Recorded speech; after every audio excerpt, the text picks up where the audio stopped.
హల్లెలూయా హల్లెలూయా. పరిశుద్ధాత్ముడా పరిశుద్ధాత్ముడా మీకే స్తోత్రం స్తోత్రం స్తోత్రం స్తోత్రం స్తోత్రం. హల్లెలూయా హల్లెలూయా హల్లెలూయా హల్లెలూయా హల్లెలూయా హల్లెలూయా. ఓ మంచి తండ్రి నీకు స్తోత్రం స్తోత్రం స్తోత్రం స్తోత్రం స్తోత్రం. ఓ గొప్ప దైవమా మీకు స్తోత్రం స్తోత్రం స్తోత్రం స్తోత్రం. హల్లెలూయా హల్లెలూయా హల్లెలూయా. పరిశుద్ధాత్ముడా మీకు స్తోత్రం స్తోత్రం స్తోత్రం స్తోత్రం స్తోత్రం. పరమ తండ్రి మీకు స్తోత్రం. హల్లెలూయా హల్లెలూయా.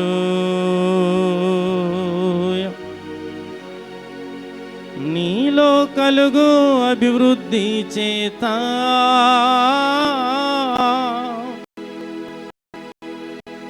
సంతోషించి స్తుతులు చెల్లింతు. నీలో కలుగు అభివృద్ధి చేత సంతోషించి స్తుతులు చెల్లింతున్. మంచి యేసు గొప్ప యేసు, మంచి యేసు గొప్ప యేసు, మంచి యేసు గొప్ప యేసు, మంచి యేసు గొప్ప యేసు. నీలో కలుగు అభివృద్ధి చేత సంతోషించి స్తుతులు చెల్లింతున్. నీలో కలుగు అభివృద్ధి చేత సంతోషించి స్తుతులు చెల్లింతున్. మంచి యేసు గొప్ప యేసు, మంచి యేసు గొప్ప యేసు, మంచి యేసు గొప్ప యేసు. అను హత్తుకో ప్రియా యేసయ్యా, నాకు శిరస్సు నీవే యేసయ్యా. నన్ను హత్తుకో ప్రియా యేసయ్యా, నాకు శిరస్సు నీవే యేసయ్యా. మంచి యేసు గొప్ప యేసు, మంచి యేసు గొప్ప యేసు. గ్లోరీ. మంచి యేసు గొప్ప యేసు, మంచి యేసు గొప్ప యేసు. నీలో కలుగు అభివృద్ధి చేత సంతోషించి స్తుతులు చెల్లింతున్. నీలో కలుగు అభివృద్ధి చేత సంతోషించి స్తుతులు చెల్లింతున్. మంచి యేసు గొప్ప యేసు, మంచి యేసు గొప్ప యేసు, మంచి యేసు గొప్ప యేసు, మంచి యేసు గొప్ప యేసు. నన్ను హత్తుకో ప్రియా యేసయ్యా, నాకు శిరస్సు నీవే యేసయ్యా. నన్ను హత్తుకో ప్రియా యేసయ్యా, నాకు శిరస్సు నీవే యేసయ్యా. మంచి యేసు గొప్ప యేసు, మంచి యేసు గొప్ప యేసు. నా తండ్రి యేసయ్యా, నా తండ్రి యేసయ్యా, నా తండ్రి యేసయ్యా నిన్ను నమ్మిన వారికి రక్షణ దుర్గము నీవే, నిన్ను నమ్మిన వారికి రక్షణ దుర్గము నీవే నా తండ్రి యేసయ్యా. గ్లోరీ నా తండ్రి, ఆమేన్. గ్లోరీ నా తండ్రి యేసయ్యా. ఇశ్రాయేలు రథము రౌతులు నీవే, ఇశ్రాయేలును కాపాడు దేవుడ నీవే. ఇశ్రాయేలు రథము రౌతులు, ఇశ్రాయేలును కాపాడు దేవుడ నీవే నా తండ్రి యేసయ్యా. నా తండ్రి యేసయ్యా. గ్లోరీ నా తండ్రి యేసయ్యా. నా తండ్రి యేసయ్యా. నిన్ను నమ్మిన వారికి రక్షణ దుర్గము నీవే, నిన్ను నమ్మిన వారికి రక్షణ దుర్గము నీవే నా తండ్రి యేసయ్యా. నా తండ్రి యేసయ్యా. గ్లోరీ నా తండ్రి యేసయ్యా. ఇశ్రాయేలు రథము రౌతులు నీవే, ఇశ్రాయేలును కాపాడు దేవుడ నీవే. ఇశ్రాయేలు రథము రౌతులు, ఇశ్రాయేలును కాపాడు దేవుడ నీవే నా తండ్రి యేసయ్యా. నా తండ్రి గ్లోరీ ఆమేన్. నా తండ్రి యేసయ్యా. మంచి యేసు, గొప్ప యేసు, మంచి యేసు, గొప్ప యేసు, ఆమేన్. మంచి యేసు, గ్లోరీ గ్లోరీ. మంచి యేసు, గొప్ప యేసు, తను హత్తుకో ప్రియా యేసయ్యా. నాకు శిరస్సు నీవే యేసయ్యా. తను హత్తుకో ప్రియా యేసయ్యా. నాకు శిరస్సు నీవే యేసయ్యా. మంచి యేసు, గొప్ప యేసు, మంచి యేసు, గొప్ప యేసు, గ్లోరీ. మంచి యేసు, గొప్ప యేసు, మంచి యేసు, గొప్ప యేసు. నీలో కలుగు అభివృద్ధి చేత సంతోషించి స్తుతులు చెల్లింతు. నీలో కలుగు సంతోషించి స్తుతులు చెల్లింతు. మంచి యేసు, గొప్ప యేసు, గ్లోరీ ఆమేన్. గ్లోరీ. మంచి యేసు, గొప్ప యేసు, మంచి యేసు, గొప్ప యేసు నా తండ్రి యేసయ్యా. నా తండ్రి యేసయ్యా. గ్లోరీ నా తండ్రి గ్లోరీ. నా తండ్రి యేసయ్యా. నిన్ను నమ్మిన వారికి రక్షణ దుర్గము నీవే, నిన్ను నమ్మిన వారికి రక్షణ దుర్గము నీవే నా తండ్రి గ్లోరీ యేసయ్యా. గ్లోరీ నా తండ్రి యేసయ్యా. గ్లోరీ నా తండ్రి యేసయ్యా. ఆమేన్. తండ్రి ఆయన నమ్మిన వారికి రక్షణ దుర్గం ఆయనే. యేసయ్యా. గ్లోరీ నా తండ్రి యేసయ్యా నిన్ను నమ్మిన వారికి రక్షణ దుర్గము నీవే, నిన్ను నమ్మిన వారికి రక్షణ దుర్గము నీవే. నా తండ్రి యేసయ్యా. తండ్రి పాడదాం. నా తండ్రి యేసయ్యా, గ్లోరీ. నా తండ్రి యేసయ్యా, నా తండ్రి యేసయ్యా. ఇశ్రాయేలు రథము రౌతులు నీవే, ఇశ్రాయేలును కాపాడు దేవుడ నీవే. ఇశ్రాయేలు రథము రౌతులు, నిజమే, ఇశ్రాయేలుకు రథములు రౌతులు ఆయనే. కాపాడు దేవుడు నీవే నా తండ్రి యేసయ్యా, నా తండ్రి గ్లోరీ. యేసయ్యా.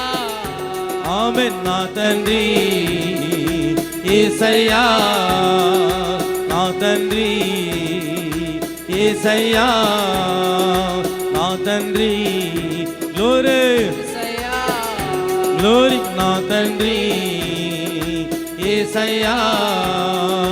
ఇశ్రాయేలు రథము రౌతులు నీవే, ఇశ్రాయేలును కాపాడు దేవుడ నీవే. ఇశ్రాయేలు రథము రౌతులు, నీవే. రథము రౌతులు సమస్తం ఆయనే. ఇశ్రాయేలును కాపాడు దేవుడు. నీవే. నా తండ్రి యేసయ్యా, నా తండ్రి గ్లోరీ. యేసయ్యా. ఆమేన్. నా తండ్రి యేసయ్యా, నా తండ్రి యేసయ్యా. నిన్ను నమ్మిన వారికి రక్షణ దుర్గము నీవే, నిన్ను నమ్మిన వారికి రక్షణ దుర్గము నీవే. నా తండ్రి యేసయ్యా, గ్లోరీ. నా తండ్రి ఆయన నమ్మిన వారికి యేసయ్యా. రక్షణ దుర్గము, ఖేడము, శృంగము సమస్తం ఆయనే. ఇశ్రాయేలుకు రథములు రౌతులు. యేసయ్యా.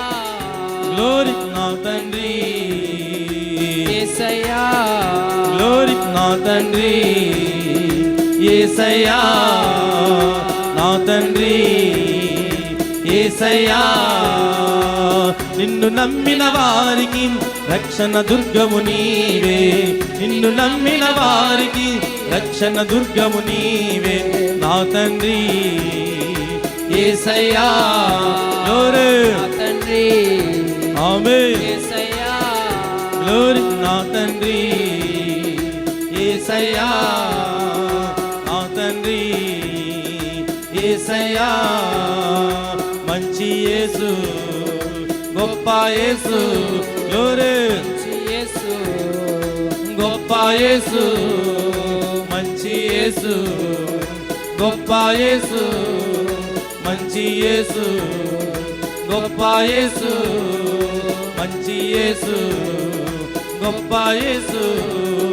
నీలో కలుగు అభివృద్ధి చేత సంతోషించి స్తుతులు చెల్లింతు. ఆ నీలో కలుగు అభివృద్ధి చేత సంతోషించి స్తుతులు చెల్లింతు. మంచి యేసు, గొప్ప యేసు, మంచి యేసు, గ్లోరీ. గొప్ప యేసు. గ్లోరీ. మంచి యేసు, గొప్ప యేసు, మంచి యేసు, గొప్ప యేసు, మంచి యేసు, గొప్ప యేసు. నన్ను హత్తుకో ప్రియా యేసయ్యా, నాకు శిరస్సు నీవే యేసయ్యా.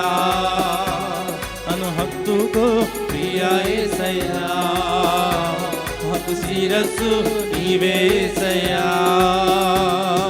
మంచి యేసు, గొప్ప యేసు, మంచి యేసు, గ్లోరీ. గొప్ప యేసు.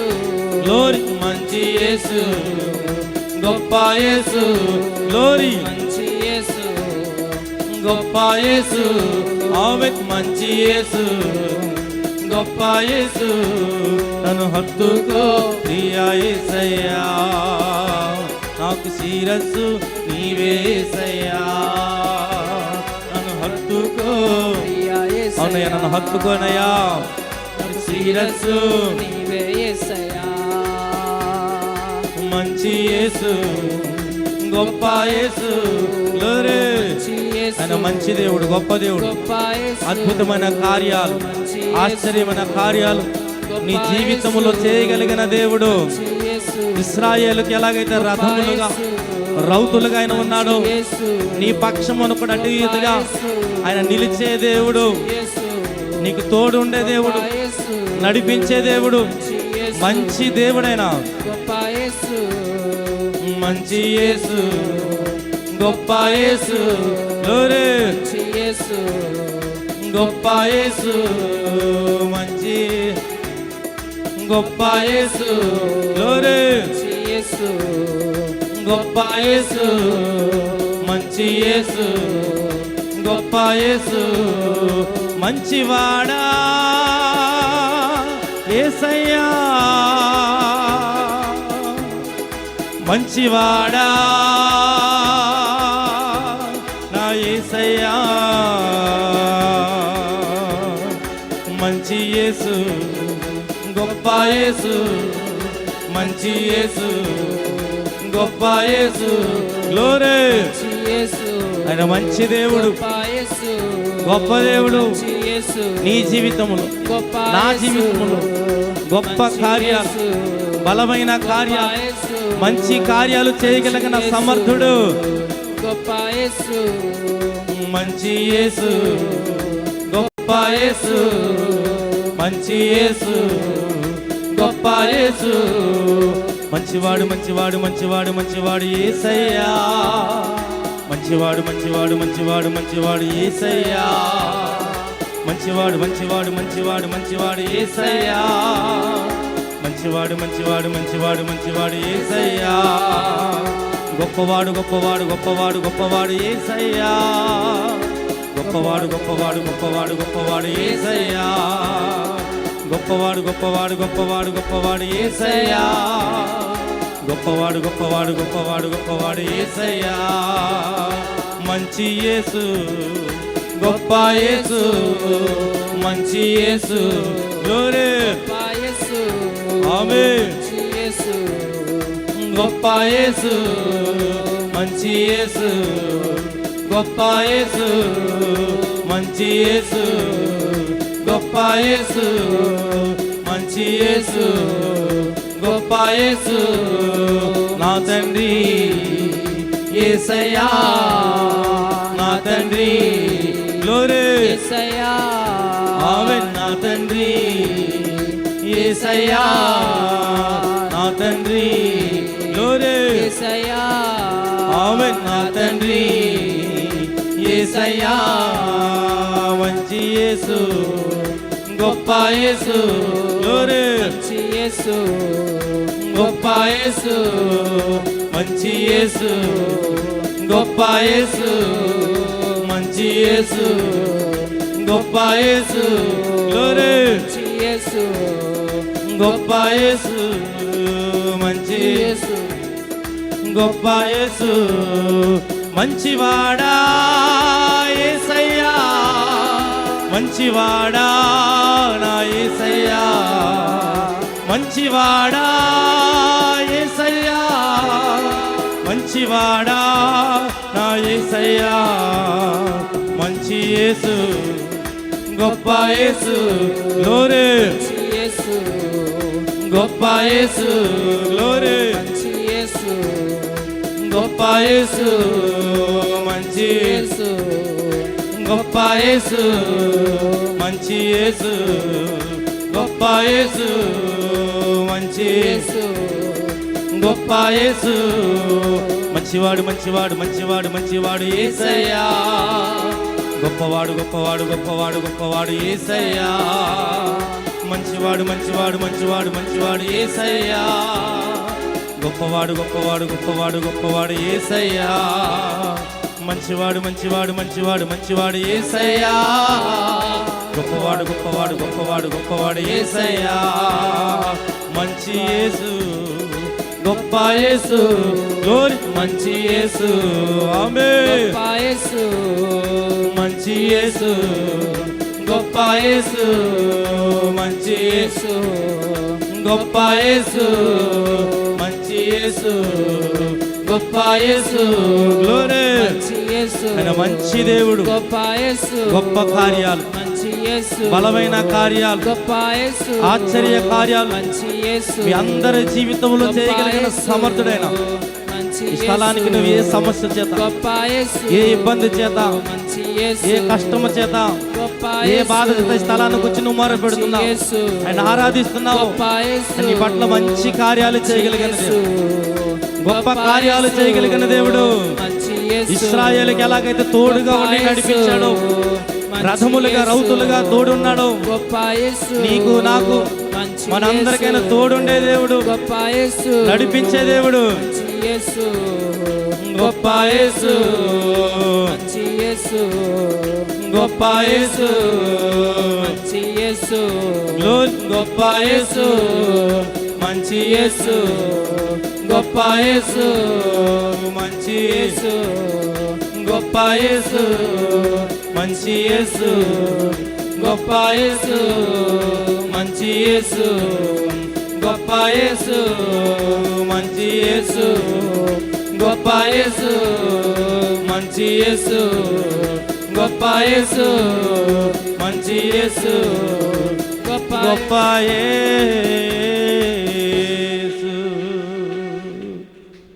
నన్ను హత్తుకో ప్రియా యేసయ్యా, నాకు శిరస్సు నీవేసయ్యా, నీలో కలుగు అభివృద్ధి చేత సంతోషించి స్తుతులు చెల్లింతు. మంచి యేసు గొప్ప యేసు నా తండ్రి యేసయ్యా. హల్లెలూయా, హల్లెలూయా. పరిశుద్ధాత్ముడా మీకు స్తోత్రం స్తోత్రం స్తోత్రం. యేసయ్యానికి వందనాలైనా, నువ్వు మంచి దేవుడు, గొప్ప దేవుడు ప్రభువా. ఇశ్రాయేలుకు రథములుగా రౌతులుగా తోడుండి నడిపించిన గొప్ప దేవుడు ప్రభువా, నీకు వందనాలు తండ్రి, స్తోత్రముల దేవా. నీలో కలుగు అభివృద్ధి చేతనైనా తండ్రి మేము సంతోషించాలని, అయానైనా తండ్రి నిన్ను మహిమపరచాలనైనా ప్రభువా, అయానికి వందనాలు తండ్రి. అయా మాకు శిరస్సుగా ఉండే దేవుడు, అయానికి వందనాలు చెల్లించుకుంటున్నాను దేవా. కృప చూపుండి సహాయం చేయండి. ఈ స్థలానికి వచ్చిన ప్రతి బిడ్డను కూడా మీరే శిరస్సుగా ఉండి అయా మీరు కాచి కాపాడి భద్రపరిచి అన్ని విషయాల్లో మీరు తోడుగా ఉండి నైనా ప్రభువా, వీళ్ళకు రావలసిన దీవెన ఆశీర్వాదాలు విడుదల చేసి ఒక ఆరాధన ద్వారా మీరే మహిమ పొందమని యేసు నామముల యొక్క ఆరాధన మీకే సమర్పించుకుంటున్నాం మా పరమ తండ్రి. ఆమేన్, ఆమేన్. అందరూ కూర్చుందామండి. మరి ఇప్పుడు దాకా ప్రార్థనలో, పాటల్లో, ఆరాధనలో దేవుడు మహిమపరచబడి ఉన్నాడు. మరి ఇప్పుడు ప్రాముఖ్యమైన సమయంలోకి మనం వచ్చాం. మరి మన మధ్యన దైవజనులు వచ్చి ఉన్నారు. మరి వ్యామగిరి ఆ ప్రాంతంలో సేవా పరిచయం చేస్తున్న అప్పాజీ గారు మన మధ్యన ఉన్నారు. వారు వస్తుండగా మన చప్పట్లు కూడా ఆయన ఆహ్వానిద్దామండి.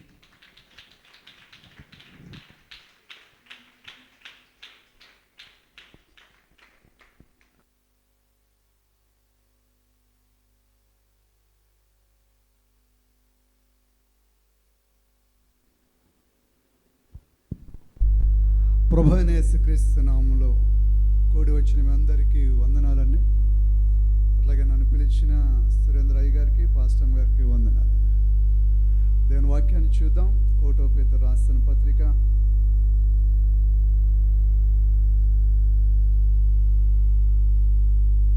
1 పేతురు రాసిన పత్రిక 3వ అధ్యాయం. బైబిల్లో ఉన్నవారు దయచేసి తెరవండి. కొత్త నిబంధనలో పేజ్ సంఖ్య 215.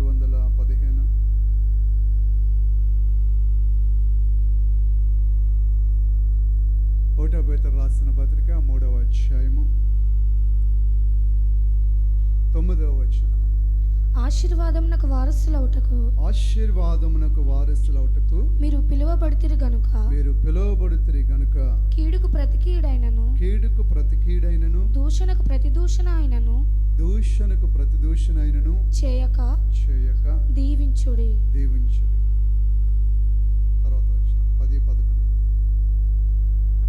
జీవమును ప్రేమించి జీవమును ప్రేమించి మంచి దినములు చూడగోరువాడు మంచి దినములు చూడగోరువాడు చెడ్డదాని పలుకకుండా చెడ్డదాని పలుకకుండా తన నాలుకను కపటపు మాటలు చెప్పకుండా తన పెదవులను కాచుకొనవలెను. అతడు కీడు నుండి తొలగి మేలు చేయవలెను. సమాధానమును వెదకి దాని వెంటాడవలెను. ఈ మాటలు మనం ఉదయం చదువుకున్న దాన్ని మరలా పేతురు గారు ఇక్కడ కోట్ చేస్తూ రాస్తున్నారు. మనం పిలిచిన పిలుపు దేవుడు చాలా స్పష్టంగా చెప్తున్నారు. ఆశీర్వాదమునకు వారసులమంట. మనమే వారసులమంట. మనకు ఒక వారసత్వాన్ని దేవుడు ఇచ్చాడు. ఆయన బిడ్డలు ఆశీర్వదించబడాలని, ఆశీర్వదించబడాలని దేవుని కోరిక మనందరి జీవితాల్లో. దానికి ఒక షరతున్నది. దేవుడు ఒక కండిషన్ పెడుతున్నాడు. ఆయన బిడ్డలు ఆశీర్వదించబడాలని కోరుకుంటున్న దేవుడు అంటున్నారు, ఆశీర్వదించబడే బిడ్డలు కీడుకు ప్రతికీడు చేయకుండా తమను తాము నిగ్రహించుకునే పరిశుద్ధాత్మ ఆధీనానికి అప్పగించుకోవాలట. దూషణకు ప్రతి దూషణ చేయకుండా దీవించే ఆ కృపలోకి, ఆ అంతస్తులోకి మనం ఎదగాలి. అప్పుడు మన ఆశీర్వాదాలు మన నుంచి ఇతరులకు ప్రవహిస్తాయి. చూడండి, చాలా చోట్ల మీరు కిరాణా షాపులకు వెళ్తారు. మార్నింగ్ ఏం చేస్తారు వాళ్ళు? మార్నింగ్ షాప్ తీసిన ఏం చేస్తారు? బోనీ చేస్తారు. ఏం చేస్తారు? మొట్టమొదటి ఎవరి దగ్గర తీసుకుంటారు డబ్బులు? మన దగ్గర తీసుకోరు. ఎవరి దగ్గర తీసుకుంటారు? వాళ్ళ ఇంట్లోనే ఎవరొకరి ద్వారా తీసుకుని బోనీ అండి అంటారు. అంటే ఏంటి? అది వారికి శుభం అనమాట. ఆ రోజంతా వ్యాపారం లాభంగా ఉండాలంటే ఎవరో వారికి నచ్చిన వాళ్ళు ఆ బోని చేస్తే అదంతా లాభమే ఉంది. చూడండి, అన్యులు బయటకు వెళ్ళినప్పుడు ఎవరిని ఎదురు రమ్మంటారు? వారి భార్యలను ఎదురు రమ్మంటారు. వాళ్ళు వెళ్తారు. కారణం ఏంటి? వారికి మేలు కలగాలని, వారికి శుభం కలగాలని. కానీ దేవుడు మనల్ని అంటున్నాడు, యేసుక్రీస్తు రక్తంలో కడగబడిన మనం ఆశీర్వాదానికి వారసులం. మనమే ఆశీర్వాదానికి వారసులం. మన పిలుపు మనకు అర్థం కావాలి. మనం ఎంత శ్రేష్టమైన వారమో, దేవుని రక్తం ఉండడం ద్వారా మనం ఎంత ప్రత్యేకమైన వారమో మనకు తెలియాలి. దేవుడు అబ్రహాం గారిని పిలిచినప్పుడు అంటాడు, అబ్రహామా నీవు ఆశీర్వాదముగా నుందువు. ఎలా ఉంటాడట? అబ్రహాం గారిని బట్టి దేవుడు మనకు అది ఇచ్చాడు. మనం ఎక్కడుంటే అక్కడ ఆశీర్వాదంగా ఉండాలి. మన మాటల్లో ఆశీర్వాదము, మన క్రియలలో ఆశీర్వాదం ఉండాలి. దేవుని బిడ్డలుగా దేవుడు మనల్ని ఆశీర్వాదానికి వారసులుగా చేశాడు. అది మనం గుర్తించాలి. అది గుర్తించిన రోజు మన ప్రవక్తన మారిపోతుంది. ఆశీర్వాదానికి వారసులుగా దేవుడు పిలిచినప్పుడు కాపాడుకోవటం రావాలి. చూడండి, చాలామంది ఆస్తులు సంపాదిస్తారు కానీ తర్వాత ఏం చేస్తారు? పాడు చేసుకుంటారు. కారణం దాన్ని ఏ విధంగా భద్రపరచుకోవాలో వారికి తెలియలేదు. దాన్ని ఏ విధంగా భద్రపరచుకుంటే పోకుండా ఉంటుందో వారికి తెలియదు. ఆ వచ్చిన దాన్ని ఏ విధంగా నిలవబెట్టుకోవాలో వారు నేర్చుకోలేరు. కనుక దేవుడు మనతో చెప్తుంటే ఆయన బిడ్డలుగా ఆయన రక్తంలో కడగబడిన మనము నిజమైన ఆశీర్వాదానికి వారసులం.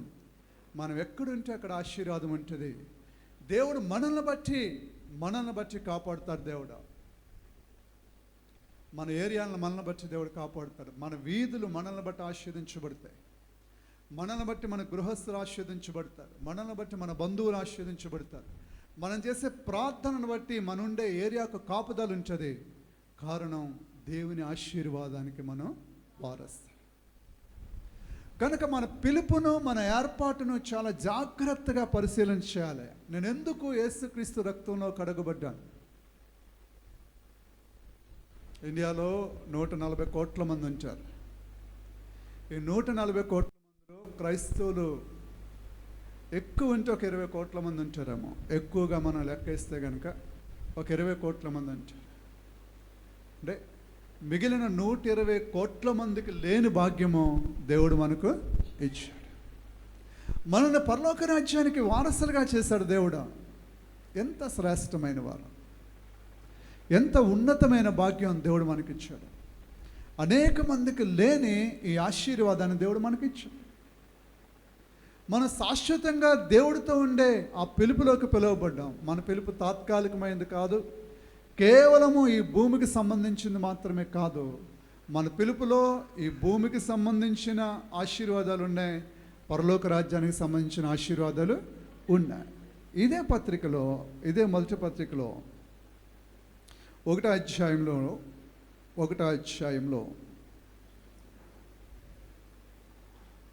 ఓకే, 2వ పత్రిక చూడండి. 1వ పత్రిక కాదు, 2వ పత్రికలో 1వ అధ్యాయము 3వ వచనం చూడండి. తన మహిమను బట్టి గుణాతిశయమును బట్టి మనలను పిలిచిన వాని గూర్చిన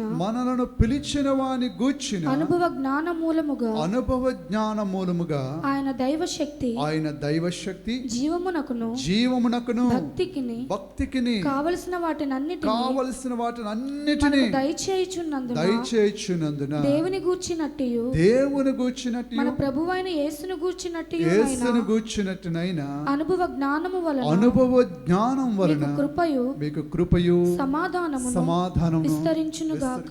మనం భక్తి చేస్తున్నాము అంటే ఈ భక్తికి ఆధారం ఏంటంటే పరిశుద్ధాత్మని శక్తిట మనం ఈ భూమి మీద జీవించడానికి కావలసిన ప్రతి అవసరతను, భూమి మీద బ్రతుకుచూనే పరలోక రాజ్యం యొక్క విలువలు కలిగిన వారుగా, దైవ సంబంధమైన వారుగా, ఆత్మ సంబంధమైన వారుగా, పరలోక రాజ్యానికి వారసులుగా బ్రతకడానికి కావలసిన భక్తికి కూడా దేవుని యొక్క శక్తే మనల్ని నిలవబెడుతుందంట. అంటే భక్తి చేస్తున్నాం కాబట్టి భూమి మీద ఎలా బ్రతికినా పర్వాలేదు, ఏ ఆశీర్వాదాలు లేకపోయినా పర్వాలేదని కాదు. భూమి మీద ఆశీర్వదించబడటానికి దేవుడు కృపిస్తాడట, పరలోక రాజ్యం వెళ్ళడానికి కృపిస్తాడట. అంటే మన భక్తి రెండింటిని కలిపి ఉంది. భూమికి సంబంధించిన వాటికి, పరలోక రాజ్యానికి సంబంధించిన వాటిని సమకూర్చేది దేవుని యొక్క అభిషేకం. అదే చెప్తున్నాడు, దైవశక్తి.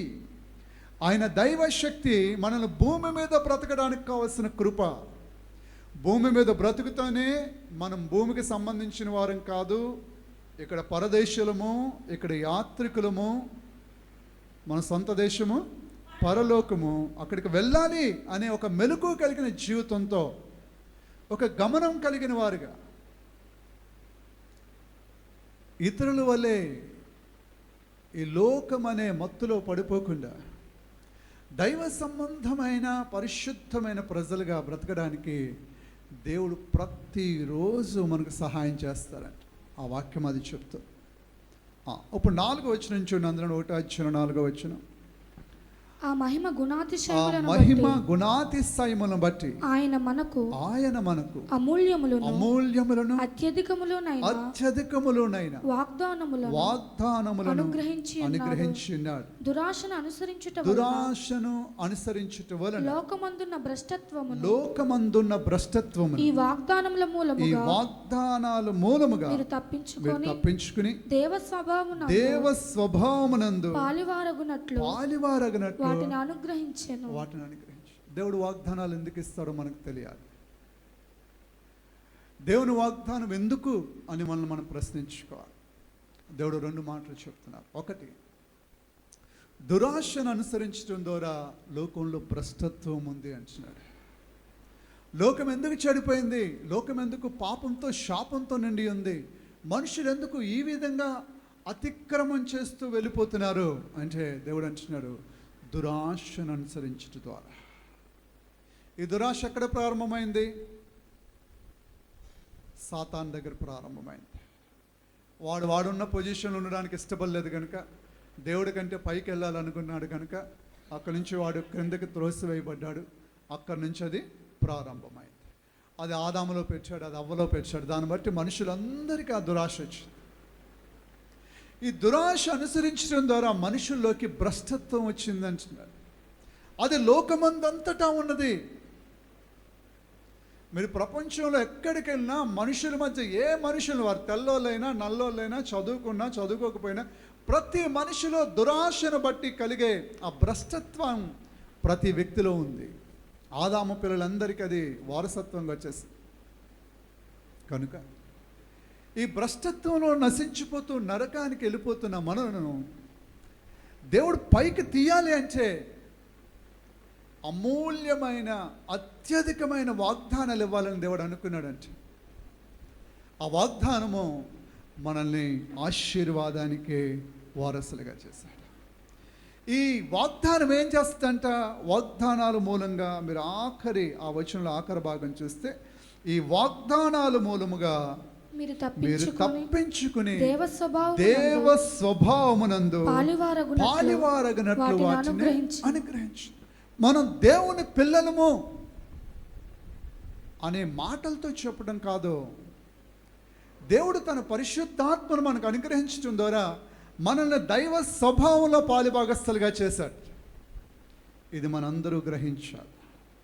మనలో 2 స్వభావాలు ఉంటాయి. దేవుని బిడ్డలైన మనందరిలో 2 స్వభావాలు ఉంటాయి. ఒకటి మానవ స్వభావం, ఆదాము దగ్గర నుంచి తెచ్చుకున్నాం. 2 దైవ స్వభావం, యేసుక్రీస్తు రక్తంలో కడగబట్టడం ద్వారా, పరిశుద్ధాత్మ యందు మనం ముద్రించబట్టడం ద్వారా మనలో దేవుని స్వభావం ఉంది, మానవ స్వభావం ఉంది. అందుకే మనం దేవుని పిల్లలమని పిలువబడుతున్నాం. ఎవరండి మనం? దేవుని పిల్లలని ఎందుకు పిలువబడుతున్నాం? దేవుడు తన ఆత్మలో మనకు పాలు దయచేశాడు. పరిశుద్ధాత్మను బట్టి మనం వారసులుగా చేయబడ్డాం. కనుక దేవుని పిల్లలు దేవుని స్వభావాన్ని పంచుకోవాలి. దేవుని పిల్లలు దేవుని వల్లే బ్రతకాలని, దేవుని పిల్లలు దేవునిలాగా ప్రవర్తించాలి. అది దేవుని చిత్తం. కనుక మనందరిలో దేవుని స్వభావం ఉంది. రొట్టెలో ద్రాక్షారసంలో పాలుభాగస్తులు అవుతున్నాం కదా, దాని అర్థం ఏంటి? రొట్టె అంటే ఏంటి? ఆయన శరీరమేనా? ద్రాక్షారసం అంటే ఆయన రక్తమే కదా. అంటే అర్థం ఏంటి? ప్రభువా, నేను నిన్ను బట్టి జీవిస్తాను, నేను నీ వలే బ్రతుకుతాను, నీ వలే ప్రవర్తిస్తాను. మనం యేసు ప్రభువులాగా బ్రతకాలనే, మనం ఎలాగ బ్రతకాలో నేర్పించడానికే యేసు ప్రభు భూమి మీదకి దిగిరావాల్సి వచ్చింది. యేసు ప్రభు ఒక మనిషి దేవుడికి ఒక విధేయత కలిగిన కుమారుడుగా, కుమార్తెగా ఏ విధంగా బ్రతకాలో దాని మేనిఫెస్టేషన్ అంటాం. అంటే ఏ విధంగా బ్రతకాలో ప్రాక్టికల్గా చూపించి వెళ్ళారు ఆయన. కనుక మనం దేవుని స్వభావంలో పాలుభాగస్తులం. ఇదన్నిటికీ మర్చిపోకూడదు. కేవలం మన మానవులు మాత్రమే కాదు, మనం దైవ స్వభావంలో పాలుభాగస్తులమై ఉన్నాము. దేవుని ఆత్మ మనలో ఉన్నారు. పరిశుద్ధాత్మను బట్టి మనం పరసంబంధులుగా, పరలోక రాజ్య వారసులుగా భూమి మీద బ్రతకాలి. ఇతరమైన అన్ని జనులకి మనకున్న ప్రత్యేకమైన తేడా ఏంటంటే, మనము పరలోక రాజ్యానికి సంబంధించిన వారము, ఈ భూమి మీద పరదేశులుగా బ్రతుకుచున్నవారు. కనుక పరదేశులుగా బ్రతికే మనలో ఒక మెలకువ ఎప్పటికీ ఉండాలి. ఒక మెలకువ ఎప్పటికీ ఉండాలి. మనుషులు ఈ లోకానికి సంబంధించిన వారుగా, దేవుని ఎరగని వారు ప్రతి దానికి ఆశపడుతూ ఉంటారు. ప్రతి దానికి ఒక దురాశ ఏర్పడి చేస్తుంటుంది. ప్రతి దానికి నాకే కావాలని ఒక స్వభావం ఉంటుంది. ప్రతి దాంట్లో మేమే ముందు ఉండాలి అని ఒక అహంకారం ఉంటుంది. నా మాటే నగ్గాలి అని ఒక గర్వం ఉంటుంది.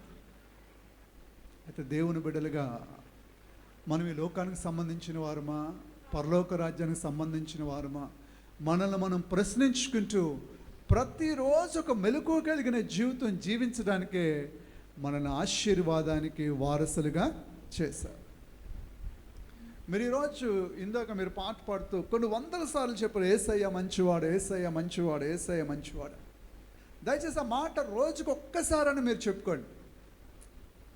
మన క్రైస్తవ భక్తి దేవుని మంచితనం మీద ఆధారపడి ఉంటుంది. మనలో ఏ మంచితనము లేదో, మనలో ఏ మంచితనము లేదో, మనలో ఉండే మంచితనం అంతా దేవునిది. నమ్ముతారా? కొంచెమైనా మంచి ఉందా? మనలో ఏ కొంచెం మంచి కూడా లేదని. అది మనకు మొట్టమొదటి తెలియాలి. నేను మంచిదాన్ని కాదనుకుంటున్నారు అంటారు చాలామంది. చూడండి, రోమిలికి రాసిన పత్రిక 7వ అధ్యాయంలో, రోమిలికి రాసిన పత్రిక 7వ అధ్యాయంలో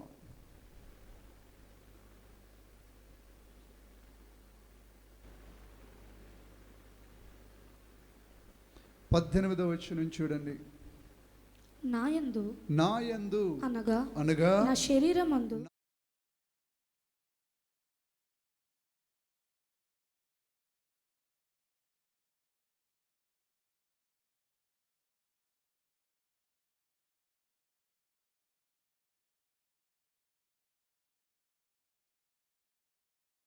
తేడా అదేనండి. అందరూ చెప్తారు మంచి చేయాలి మంచి చేయాలని, కానీ మంచి చేసే స్వభావం, మంచి చేసే శక్తి ఈ శరీరంలో లేదండి.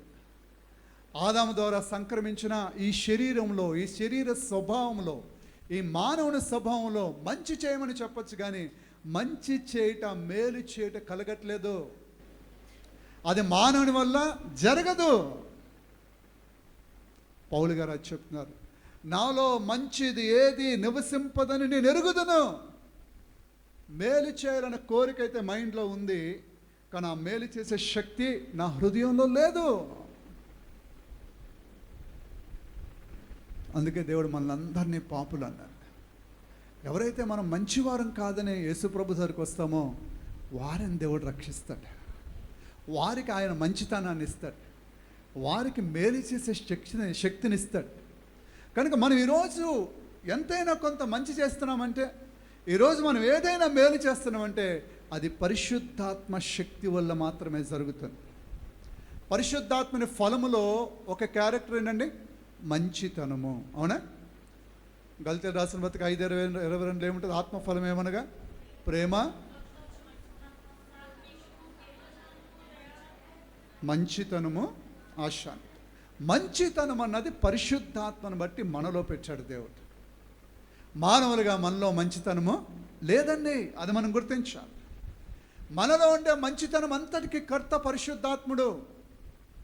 ఆయన లేకపోతే మనం చెడ్డవారము. కనుక ఒకప్పుడు మంచి అంటే ఏంటో మనకు తెలియదు, మేలు చేయటం అంటే మనకు తెలియదు. అటువంటి మనల్ని దేవుడు పిలిచి ఈరోజు ఆశీర్వాదానికి వారసులుగా చేశాడు. మనకి దేవునికి ఒక నిబంధన ఉంది. మనం నిబంధన కలిగిన జనులం, మన ఒక క్రమము కలిగిన ప్రజలం. ఎటు పడితే అటు, ఎలా పడితే అలా ప్రవర్తించడానికి దేవుని వాక్యం మనకు అనుమతి ఇవ్వడం లేదా. కనుక మనం ఒక క్రమశిక్షణ కలిగిన వారుగా బ్రతకాలి. క్రైస్తవుడు అంటే ఒక మాటలో చెప్పాలంటే క్రమశిక్షణ కలిగిన వాడు. చెప్పండి, క్రైస్తవులు అంటే ఎవరు? ఎందుకంటే మన దేవుడు ప్రతి దానికి ఒక క్రమాన్ని ఏర్పరిచాడు. ప్రతి దానికి ఒక క్రమం ఉంది. దేవుని బిడ్డలుగా మనం క్రమమైన వారుగా ఉండాలి. మనలో ఉండే మంచితనము పరిశుద్ధాత్మను బట్టి ఉంది. ఎప్పుడైనా సరే మేము మంచోళం అని మీకు అనిపిస్తే దేవుడితో వెంటనే చెప్పాలి, నా మంచితనం నాది కాదు నాయనా. దావీదు గారు ప్రార్థన చేస్తుంటాడు, నా నీతికి ఆధారం ఒక దేవా అంటాడు. ఎవరంట నీతికి ఆధారం? దేవుడు అంట. నా నీతికి ఆధారం ఒక దేవా, నా బలమై ఉన్న దేవా, ప్రతిదీ దేవుడే అని దావీదు గారు గుర్తించారు. ఆ దినాల్లోనే, పాత నిబంధన దినాల్లోనే. మరి క్రొత్త నిబంధనలో పరిశుద్ధాత్మని కింద ఉన్న మనం, పరిశుద్ధాత్మ చేత నడిపించబడుతున్న మనం గ్రహించవలసింది ఏంటంటే మనలో ఏ మంచి లేదో, ఏ మంచి లేని మనల్ని మంచివారుగా చేసిన ఆ దేవుణ్ణి బట్టి ఏ విధంగా బ్రతకాలో నేర్పిస్తున్నాడు దేవుడు. ఆశీర్వాదానికి వారసులుగా పిలువబడ్డారు కాబట్టి దూషణకు ప్రతి దూషణ చేయొద్దు అంటున్నాడు. మనం అనుకుంటాం అది మా వల్ల ఎలాగవుతుంది, ఎదుటోడు దూషిస్తుంటే మేము దూషించకుండా ఎలా ఉండగలం అనుకుంటాం. కానీ దూషించకుండా ఉండే శక్తి ఎవరిస్తారు? ఇప్పుడు పరిశుద్ధాత్మనిస్తాడు. ఒకప్పుడు మనలో లేదు అది. మనం అన్ని జనులుగా ఉన్నప్పుడు, దేవుని ఎరగని వారుగా ఉన్నప్పుడు అది మన వల్ల కాదు. కానీ ఇప్పుడు దేవుని ఎరిగిన వారు తర్వాత, దేవుని కలిగిన మనము పరిశుద్ధాత్మ చేత నింపబడిన తరువాత మన ఆశీర్వాదాలను అలాగే కొనసాగించాలంటే, మన ఆశీర్వాదం ఇతరులకు ప్రవహించాలి అంటే, ఆశీర్వాదానికి వారసులుగా మనం ఎప్పుడూ బ్రతకాలంటే మనల్ని బట్టి ఇతరులు ఆశీర్వదించబడాలంటే, మనం మేలుకరమైన ఒక జనాంగంగా భూమి మీద ఉండాలంటే దేవుని మాటకు ఖచ్చితంగా లోబడాలి. దేవుడు మంచివాడని ఇప్పుడు మీరు ఆరాధన చేశారు. నిజంగా ఒక ఆయన పాట రాశారు, God is good all the time అని. ఆయన ఎప్పుడు రాశారో తెలుసా? దేవుడు మంచివాడు, అన్ని సమయాల్లో మంచివాడు అని రాశాడు. ఎప్పుడు రాశారంటే ఆయన కుమారుడు చనిపోయినప్పుడు. ఆయన కుమారుడు చనిపోయినప్పుడు ఏడుస్తున్నాడు. ఏడుస్తూ దేవుడు ఒక పాట ఇచ్చాడు ఆయనకి. పాట రాస్తూ God is good all the time, God is good all the time అని, అన్ని సమయాల్లో నా దేవుడు మంచివాడు, అన్ని సమయాల్లో నా దేవుడు మంచివాడని ఆ పాట రాసుకున్నాడు ఆయన. రాన్ కెనాలి అని అమెరికాలో ఉంచాడు ఆయన. ఎందుకు రాయగలిగాడు? తనకు నష్టం కలిగింది, కష్టం కలిగింది, కీడు కలిగింది, అయినా కూడా తను చెప్పగలుగుతున్నా నా దేవుడు మంచివాడు, నా దేవుడు మంచివాడు అని చెప్తున్నాడు. దావీదు గారు కూడా అదే అంటున్నాడు, నా నోట దేవుడు ఒక శ్రేష్టమైన కీర్తన పెట్టాడు. ఆ క్రొత్త గీతం నేను పాడుతున్నప్పుడు ఆ పాటను బట్టి అనేక మంది దేవుని యందు భయభక్తులు కలిగి ఉంటారంట. దావీదు గారు ఒక కొత్త కీర్తన దేవుని కొరకు రాసినప్పుడు ఆ పాట విన్నవారు ఆ పాటలో ఉన్న అర్థాన్ని తెలుసుకుని అనేక మంది దేవుని యందు భయభక్తులు నిలుపుతారంట. మనం పాడే పాట ఇతరులకు ఆశీర్వాదకరంగా మారిపోవాలి. మనం పాడే పాట ఇతరులకు మేలుకరంగా మారిపోవాలి. ఆ పాట వింటున్న వారి జీవితాలను అది కదిలించాలి. దేవుడు మంచివాడు, మనం మంచివారం కాదు. ఇది ఎప్పటికీ జ్ఞాపకం చేసుకోవాలి. అప్పుడు దేవుడి మీద ఆధారపడటం ఎట్లాగో మనకు తెలుస్తుంది. లేకపోతే దేవుడి మీద ఆధారపడటానికి అన్నీ బాగుంటే ఆధారపడతాం. మన పరిస్థితులు బాగోలేనప్పుడు మనలో నుంచి మనకు తెలియకుండానే సొనుగులు గొనుగులు బయటకు వస్తాయి. సొనుక్కుంటాం, గొనుక్కుంటాం, అభ్యంతరపడిపోతాం, ఆటంకపరచబడతాం, సరిగా మందిరానికి రాలేం, సరిగా సహవాసం చేయలేం, సరిగా ప్రార్థన చేయలేం, సరిగా దేవునితో ఏది సరిగా ఉండదు. ఎందుకంటే మన పరిస్థితులు బాగోలేదు కాబట్టి. కారణం ఏంటో తెలుసా? మనం దేవుని మంచితనానికి లోతుకి వెళ్ళలేదు, లోతుకి వెళ్ళలేదు. అందుకే దేవుడు అంటున్నారు, యెహోవా ఉత్తముడని రుచి చూచి తెలుసుకోండి. మన దేవుని మంచితనం మన అనుదిన జీవితంలో మనం అనుభవించినప్పుడే మనం ఎదగగలుగుతాం, మనం ఎదగగలుగుతాం. కనుక మన పునాది మన దేవుని మంచితనం మీద కట్టుకోవాలి. యోబు గారు అంతా పోగొట్టుకున్నప్పుడు నా దేవుడు సర్వశక్తిమంతుడు, ఆయన అన్యాయం చేయుట అసంభవం అంటాడు. దేవుని మనం ఆ రీతిగా నమ్మాలి. నా దేవుడు అన్యాయం చేయుట అసంభవం. అది మన జీవితంలో కష్టంగా ఉండొచ్చు, అది మన జీవితంలో నష్టంగా ఉండొచ్చు. కొన్ని పరిస్థితులు చాలా కీడు కలిగించేగా ఉండొచ్చు. అయినా మన భక్తి అనే పునాది కదిలిపోకూడదంటే మన పునాది ఎప్పుడు దేవుని మంచితనం మీద ఆధారపడి ఉండాలి. నా దేవుడు మంచితనం మీద మనం ఆధారపడితేనే, ఆ దేవుని మంచితనం మీద మన పునాది వేసుకుంటేనే నిజమైన ఆశీర్వాదాన్ని ఇతరులకు పంచగలం. నా దేవుడు ఎల్లప్పుడూ మంచివాడు. ఆ పునాది మన హృదయాంతరంగాల్లో ఉండాలి. పరిస్థితులు ఎలాగనో ఉండనివ్వండి, దేవుణ్ణి అనుమానించడం అన్నది పెద్ద సమస్య. దేవుడి మీద ఆధారపడకపోవడం గల కారణం ఏంటంటే మనం పై భక్తి చేయడం. దేవుణ్ణి హృదయపూర్వకంగా నమ్మాలి. దేవుణ్ణి హృదయపూర్వకంగా నమ్మాలి. ఆ లోతులకు వెళ్ళినప్పుడే మన పరిస్థితులను బట్టి కాక దేవుణ్ణి బట్టి మన విశ్వాసం ఆధారపడి ఉంచాలి. తండ్రి అయిన దేవుడికి ఈ విశ్వం అంతట్లో అత్యంత ప్రాముఖ్యమైన వారు, అత్యంత శ్రేష్టమైన వారు ఎవరంటే యేసుక్రీస్తు ప్రభు. తండ్రి అయిన దేవుడికి ఎంతమంది పిల్లలు? అవును, దేవునికి ఎంతమంది పిల్లలో తెలీదా? యేసుక్రీస్తు ఒక్కరే ఆయనకు కుమారుడు. ఓకే, ఆయనే విలువైన వారా? భూమి ఆకాశం అన్నీ విలువైనయా దేవుడికి? ఎలా కలిగింది భూమి ఆకాశము? కలుగునంటే కలిగింది. కావాలంటే 100 భూములు చేసుకోగలరు దేవుడు, 100 ఆకాశాలు చేసుకోవాలి. ఒక మాట కదా, అవునా కదా? ఇదేమి విలువైంది కాదు. మరి మనల్ని రక్షించడానికి దేవుడు ఎవరినిచ్చారు?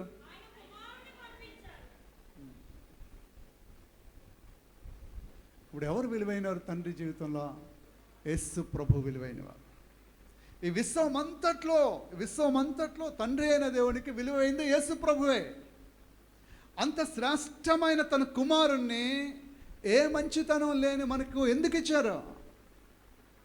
ఆ ప్రేమను అర్థం చేసుకున్నప్పుడు మన భక్తి ఆ ప్రేమ మీద ఆధారపడి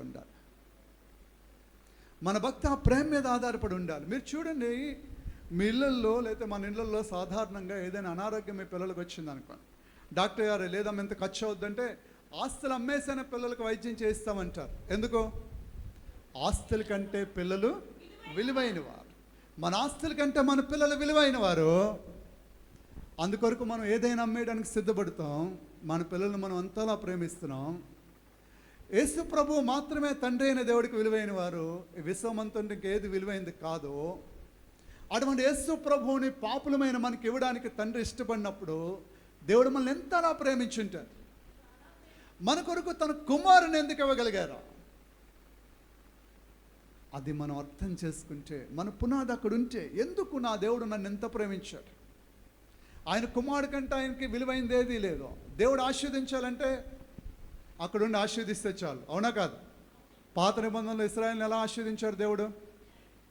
అవునే, నోటి మాట ద్వారా ఆశీర్వదించాడు. నోటి మాటను బట్టి ఇశ్రాయేలు యుద్ధాలు చేశారు, జయించుకుంటూ వెళ్ళారు, రాజ్యాలు సంపాదించుకున్నారు. ఆశీర్వాదాలన్నీ నోటి మాటను బట్టి కలిగినాయి. దేవుడికి ఆశీర్వదించడం పెద్ద కష్టమేమీ కాదు. అర్థమైందండి? మనల్ని ఆశీర్వదించడం దేవుడికి కష్టమైన పనేమి కాదు. మనల్ని ఎంత కావాలితే అంత ఆశీర్వదించగలడు దేవుడు. సొలొమోను ఆశీర్వదిస్తే తన తరములో ఉన్న భూరాజులందరిలో ఆయన అత్యంత ధనవంతుడైన రాజుగారు. మనల్ని ఆశీర్వదించడం దేవునికి ఎంతో సులభము. కానీ దేవుడు కేవలం మనల్ని ఆశీర్వదించడానికి ఇష్టపడలేదు, మనమే ఆశీర్వాదానికి వారసులుగా అవ్వాలని దేవుడు ఇష్టపడుతున్నాడు. మన ద్వారా, యేసుక్రీస్తు ద్వారా వచ్చిన రక్షణ వారసత్వం మన ద్వారా ప్రవహించాలి. ఆ రక్షణ ఎంత విలువైందో మనం తెలుసుకోవాలి. మన ద్వారా ఆ రక్షణ అనేక మందికి ప్రవహించాలి. దేవుడు అందుకు మనల్ని ఆశీర్వాదానికి వారసులుగా చేశాడు. కనుక మన దాకా వచ్చిన రక్షణ మనతో ఆగిపోకూడదు, మన నుంచి ఇతరులకు ప్రవహించాలి. మీరే ఆలోచించండి, అలనాటి దినాలలో యెరూషలేములో ఉన్న అపోస్తలులు అక్కడే ఉండిపోతే మాకెందుకులే మిగిలిన సంగతి అనుకుంటే రక్షణ ఇక్కడి దాకా రాదు. తర్వాత తరములలో ఎంతో ఎంతో కంఫర్ట్గా ఉండే అమెరికా లాంటి దేశాలు, ఇంగ్లాండ్ లాంటి దేశాల నుంచి అటువంటి మిషనరీ దొరలందరూ మనలాంటి ఏ ఫెసిలిటీస్ లేని ఇండియాకి వచ్చాయి. కరెంట్ లేని దినాలవి, రోడ్లు లేని దినాలవి, మంచి బిల్డింగ్స్ లేని దినాలవి. ఇటువంటి చీకటి దేశాలకు వచ్చి దేవుని సువార్త పంచడానికి వాళ్ళకి ఏం పట్టింది? ఆ రక్షణ సువార్త మనకు పంచడానికి వారు ఎంత త్యాగం చేశారు. ఆ సువార్త మన దాకా తీసుకురావడానికి వారు ప్రాణాలే కోల్పోయారు, పిల్లల్నే కోల్పోయారు. కారణం వారు ఆశీర్వాదానికి వారసులుగా మారారు. మన ముందున్న